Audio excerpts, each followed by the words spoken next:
Hello, I'm Kimberly and welcome to another edition of the Native News Update. It's Wednesday, March 28th, and many of the stories you hear here can be found at IndianCountryNews.com. And here's the news for the day from the Associated Press and other Native news sources. Amnesty International slams U.S. policing along the Mexican border, saying America discriminates against Hispanics and Native Americans and contributes to the death of illegal immigrants. The rights group accused the federal, state, and local authorities of systematic failure to enforce immigration laws without discrimination. A study by Amnesty International USA shows such discrimination results in human rights violations. The report adds that the federal immigration program that operated in conjunction with state and local police put Latino communities, indigenous communities, and communities of color along the border at risk of discriminatory profiling. The United States government has disputed Amnesty's findings as based on flawed information. Homeland Security Department spokesman Matthew Chandler said the Amnesty study did not offer thoughtful, actionable recommendations for improvement, but instead calls for the wholesale suspension of immigration enforcement programs nationwide. The half-finished American Indian Cultural Center in Oklahoma will get $9 million from Oklahoma City to help complete construction if the state agrees to provide $40 million for the project. The Oklahoma City Council voted unanimously on March 26 to commit $9 million of the $80 million needed to finish the $170 million museum. Construction began in 2006 but was halted last year when the legislature didn't approve a request for a bond issue to pay for finishing it. The city's decision is contingent upon the state providing an additional $40 million for the museum. Tribes and private donors have pledged the rest of the money needed to finish the project.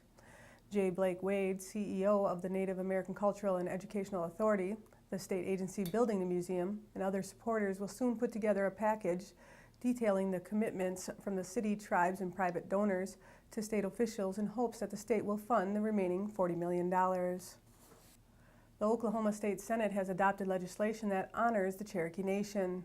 Senate President pro tempore Brian Bingman and Senate Democrat leader Sean Burrage co-authored Senate Resolution 45 honoring the state's largest tribe and the second largest federally recognized tribe in the nation. Bingman says that the Cherokee Nation is recognized on the Oklahoma State Seal. Bingman also noted that the tribe's commitment and economic contributions to the state. Besides the Senate's action, Governor Mary Fallin declared March 27th as Cherokee Nation Day in Oklahoma. From Wisconsin to California to Hawaii, some 31 working adults in American Indian, Native Alaskan, and Native Hawaiian communities are continuing their education online and working towards degrees that will better their lives and their communities with the AT&T Western Governors University Native American Scholarship Program. The AT&T Foundation funded the first 30 of these scholarships with a $150,000 contribution in October of 2010 to help members of Native American tribes, their spouses, and people living and working in Native American communities earn a college degree. With the first 30 scholarships having been funded, the Native American Scholarship Program will continue to be funded by Western Governors University. So far, the scholarships have gone to students in 14 states across the country, to WGU students in 19 different degree programs, including bachelor's and master's degree programs in all 4 online areas of study.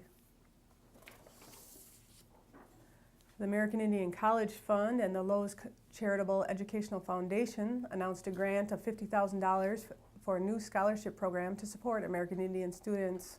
The grant will fund scholarships for qualified Native Americans in their final year of college who have financial need to complete their degree.